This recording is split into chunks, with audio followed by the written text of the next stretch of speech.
Hi all, it's Dan here from Longacre Bees. I thought I'd do a quick update on this colony. It was the swarm that I videoed a few weeks back, which I collected from the hedge. The one that was sort of like somewhere up there. Basically this was hived, I think it was about 4 weeks ago. I'll pop a date in the comments. I've looked at it once before. There was a mated queen. This is sort of like another sort of inspection, about a fortnight on. I'm going to look for the queen and clip and mark her if I can find her, and just make sure that they're generally sort of building up okay, got enough stores, and just generally check on the progress.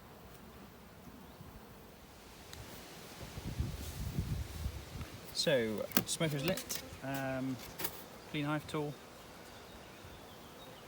Looks like the bees are across all frames here. Just a little dash of smoke.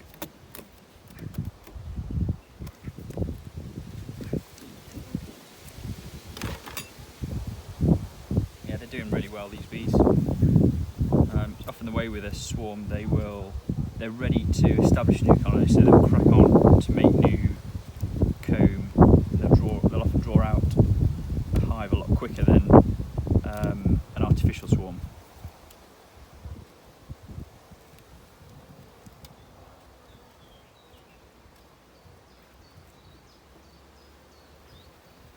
So, first frame, mainly just a bit of drawn foundation, a little bit of nectar up the top here. Same again on that one. Just put that to one side.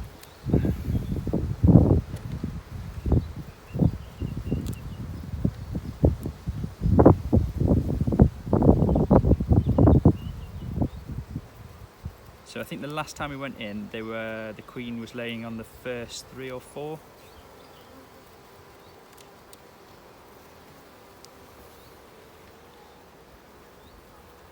Right, so you can see on this frame here, you've got nectar wrapped around this sort of top and rear part of the frame, quite dark in colour, and there's this light patch here. That's actually all full of eggs. Really tiny little eggs. I'm not sure if you'll be able to see them on camera. Possibly can see them just in the bottom of those cells. It's quite difficult when the wax is so fresh, because the eggs and the wax are very much the same colour.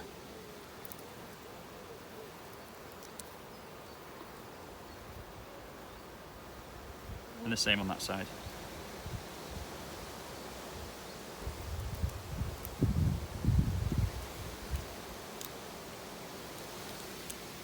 Plenty of nectar in here so far. There's not much pollen that I've seen though. A few little cells full of pollen on that first frame.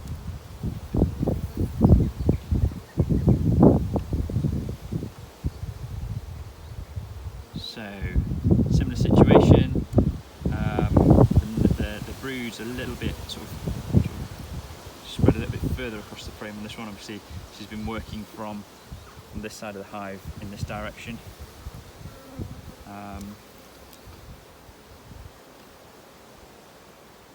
But reasonably good brood pattern.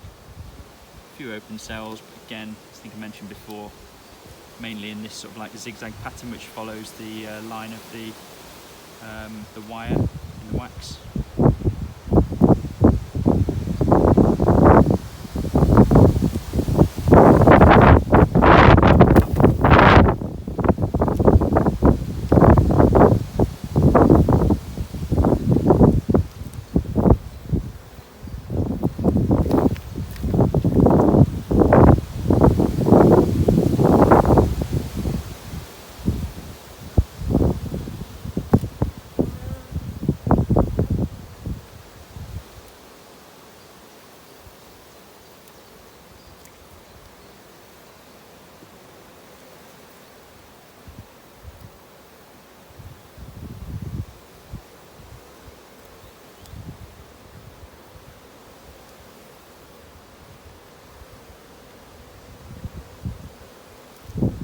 Here you can see almost every cell that she's intended to lay in is packed.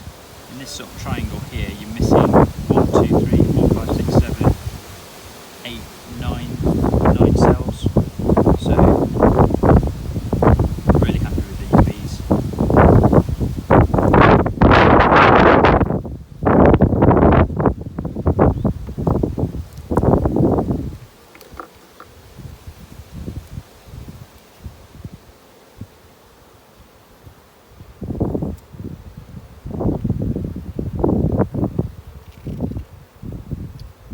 taking a little bit of time to look for the queen, because if I find her I will mark her and clip her.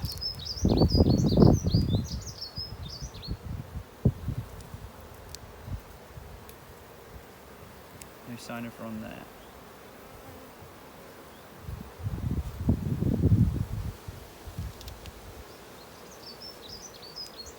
Producing quite a bit of sort of propolis. You can see it's kind of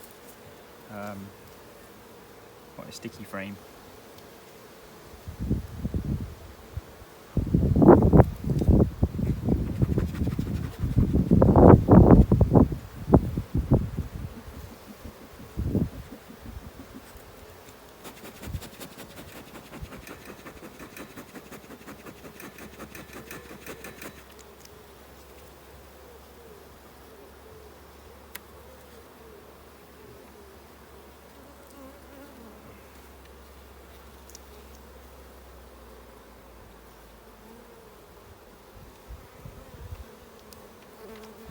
So this is obviously, we've got some bees from this queen now. You see where this large patch in the middle is all sort of open cells.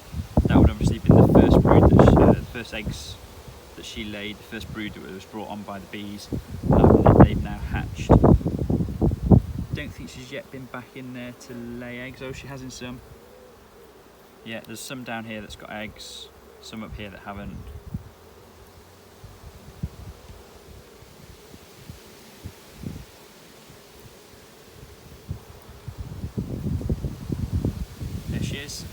So you can just see her there in the bottom corner of the frame. Nice fat abdomen, slightly longer than all the workers. And if you look closely, she's got a thorax is quite bald, so it doesn't have the fur-like hairs like the workers do. There she goes, just around the frame. So to mark a queen, basically. I found the frame that she's on, I put that frame down flat. I use a pair of their like fly fishing scissors for tying flies, sort of very sharp, sort of quite small, easy to just get under her wing, and then a standard sort of marking pen. So put those to one side. Using your dominant hand, basically you want to sort of stroke across her back. You need to kind of have her facing away from you, so I'll just whip that frame round. But basically you stroke across her back and pick her up by a wing, or wasn't very successful, or two wings. But what you want to do is then sort of pinch her between your forefinger and your thumb on your other hand, and you need to make sure you get hold of well, at least two of her three legs. If you just get hold of one leg, she'll tend to do pirouettes, and then basically tear that leg off, because she'll be going around in circles and you'll only have a hold of one leg. So they tend to stay quite still once you've got hold of them, and they won't sting you, because their only use of a sting is to sting and kill other virgin queens that are still in their cells.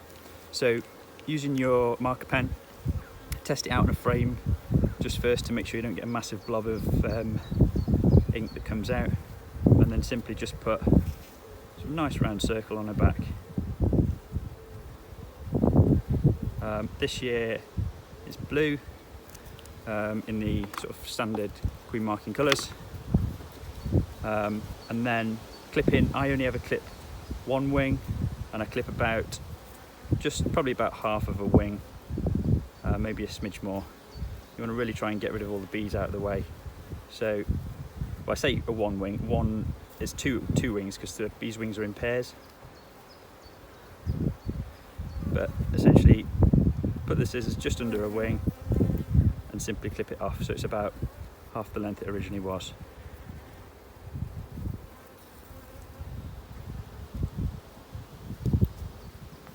So you can see there, one wing's about half length, one wing's left full. That way she's not been deformed too much. The bees are unlikely to reject her as a queen, but if she does sort of try to fly away and swarm along with your bees, she'll tend to just go round in a circle and probably end up on the floor. So it just gives you that little bit more insurance if you happen to miss a queen cell on an inspection, or or if for one reason or another you can't get in for an inspection, then you've got that little bit longer before the bees will swarm, because they'll have to cap swarm cells, and then, well, they will actually swarm, but they won't fly away because the queen won't go with them, because she obviously can't fly. So the bees will come back, and you get that only about another sort of 3 or 4 days before a virgin queen will then emerge, and then they will swarm again. So yeah, that's the process of clipping a queen, or that I use. And just to show you again, these are they're fly fishing scissors, so you can pick them up for a couple of pounds on eBay or somewhere like that. Pocket pens or Posca pens, these are available from Beekeeping Supplies. Right, so that's it for this colony. Close them back up, and they're doing fine for now. They need to be expanded onto a bigger hive shortly, but they're actually going to a new home. So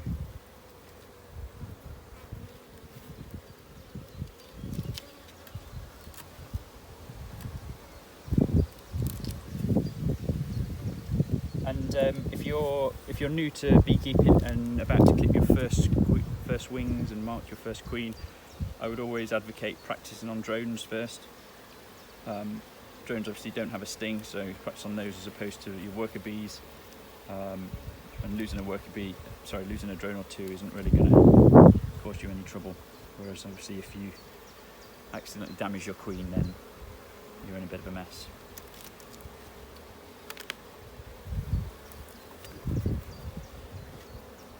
Hope you enjoyed this video. Any comments or any queries, drop me a comment below. Cheers, bye.